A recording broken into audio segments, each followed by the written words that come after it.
Hello and welcome everyone, it is me, the lover, also known as the Power to Duelist, back for you with a Master Duel deck profile. It's been a hot minute since I've hopped onto Master Duel, but this new event really, gave me a good push to, fire up the old Master Duel and give this game another shot. The Theme Chronicle event is currently going on, and I've been, rocking this deck you're currently seeing on screen, Domain Monarch, for a good bit of it, and wanted to share the list with you guys as a couple of changes occurred to this, mainly based on your guys' suggestions under my last Monarch deck profile, mainly the ones from Svetomir Sheev and Jack Lee. Really huge shoutouts to you guys. The individual cards you suggested really took this deck onto the next level for me, and I think we will get into a couple of those changes immediately. Mainly replacing the old Idea Eidos line for Mithra, the Thunder Vessel. This is just way less vulnerable to interaction than, for example, an Idea or Eidos. As this is, if this is in your hand, you can, activate this effect, lock yourself out of the extra deck, which you rarely do care about in a deck without extra deck, and then special summon this, but your opponent gets a token. Also, if you tribute this for a tribute summon, you are able to get an additional tribute summon that turn, which is pretty neat. Helps you, more easily push for game on a turn 3, for example. But generally, Mithra is just way harder to interact with than an Idea, for example. Doesn't give you as much recursion, but you want to reduce the points of interaction for this deck as much as possible, as it is very frail. The domain lock is good, but it's definitely not as good as, in 2016 when this deck first debuted. I'm playing 3 Ashes in this deck. This is probably a flex slot, you could say, where you could play whatever, to be honest. I play Ash because I really don't like Max C, but I think you could also play something that is less driven by personal hatred for a level 2 insect printed on cardboard. Then another really crazy suggestions from those people that I mentioned at the start. Link Slayer. You can also, similar to Mithra, special summon this from your hand, but for this, you don't have to control any monsters. And also once per turn you can discard up to 2 cards and then target as many spell traps on the field and destroy them.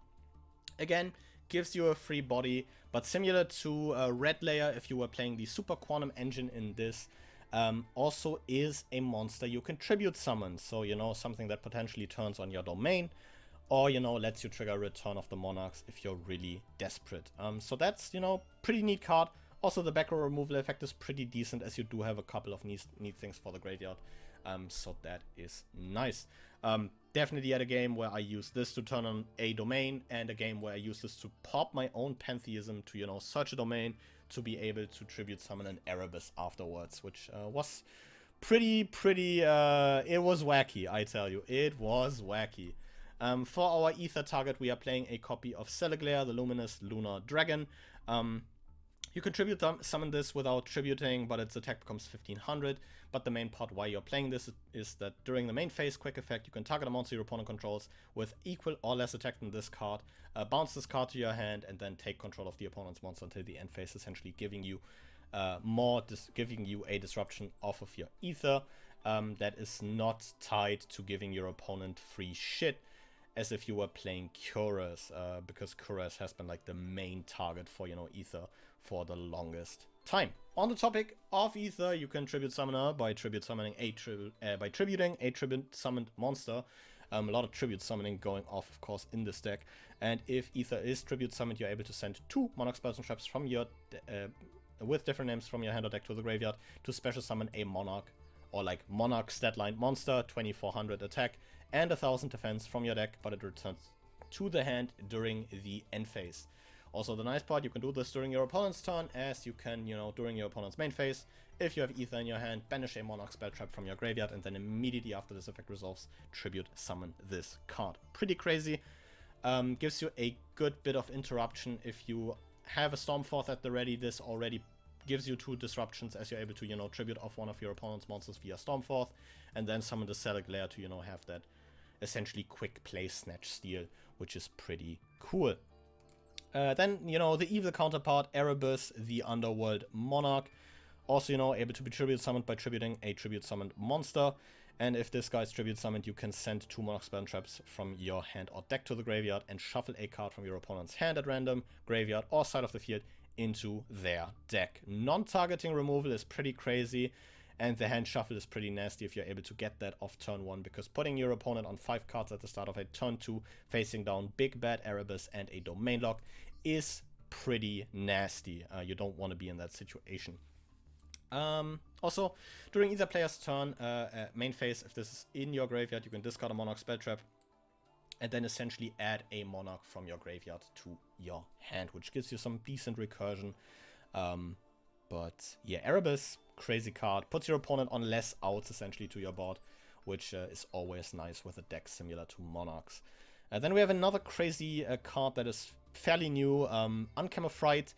Can't be normal summoned or set, must be special summoned from your face-up extra deck by having no other cards except Uncommon Fright in there, and you can only special summon Uncommon Fright once per turn this way. Also, if this leaves the field while in the face-up in the main monster zone, you banish it, which, of course, frees up your extra deck for cards like Domain again. The Pendulum effect is that if you have no cards in your extra deck except Uncommon Fright, you can pop this, draw 1, so it does kind of a bit of everything. Lets you dig deeper into your deck to, either find a Monarch, find Domain, or just, whatever you would be looking for. The deck needs specific cards in hand. It's definitely bricky. Monarchs is definitely one of the brickier decks in this game. But this kind of is, a bit of help to that, as you're able to, of course, get deeper into your deck and also have the option to use this as free tribute material, essentially, which is pretty damn neat. A Feather Duster against Backrow, a Terraforming to grab us Domain, and another card that can grab us Domain is this one, Tenacity of the Monarch. We're maxing out on this one. This reveals a Monarch in your hand and then adds a Monarch spell trap from your deck to your hand. Pretty crazy card, kind of allows you to toolbox through your spell and trap lineup at your leisure.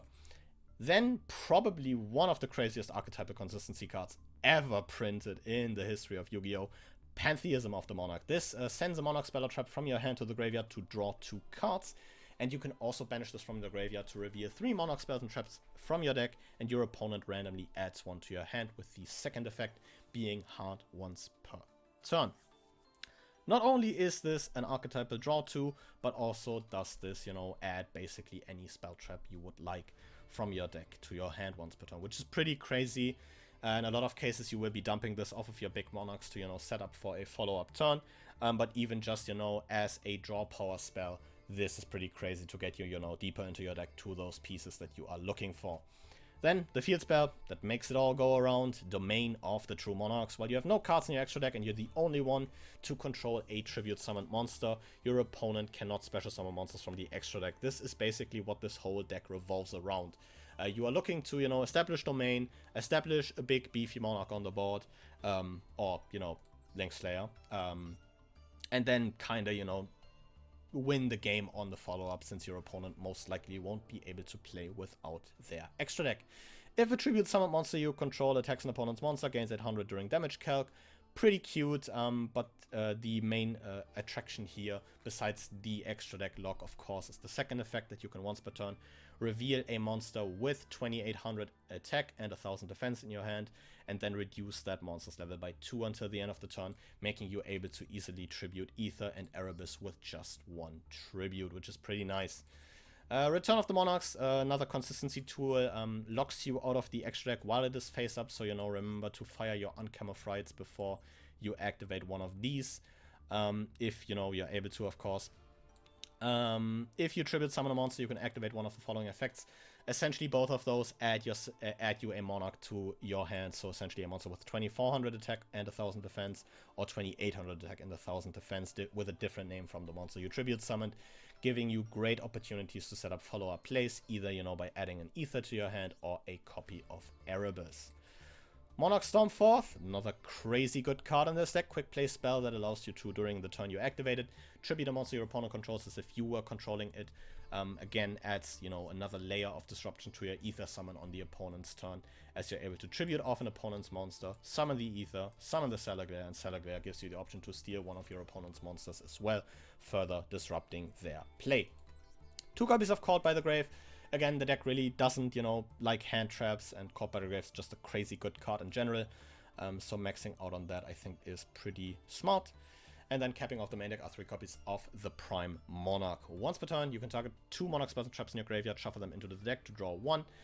It's a neat effect, gives you some recursion to potentially keep stuff like, you know, a Return Your Head to Dump or a Stormforth back into rotation, or maybe a Domain. But mainly you're running this as kind of a trap monster, because while this is in your graveyard, you can banish another Monarch spell or trap from your graveyard to special summon this in defense position as a normal monster. Gives you the option to, you know, dump this off of an Erebus or an Ether summon, send this to the graveyard, and then, you know, summon this on your opponent's turn or on your turn still. To, you know, have tribute material for like an Ether on your opponent's turn, or of course, you know, for maybe an Erebus on your turn, depending on how the situation is looking. Overall, I think I've been over this at the start. I think the Theme Chronicle event is the first event in a good while that feels fresh, because it knocks down the power ceiling on the format a whole lot, and actually, you know, feels different, which I think these events should do, similar to the NNR Festival. That event was also a blast. But yeah, this is kind of what I've been, you know, grinding the event with, and I think it's been working pretty darn well.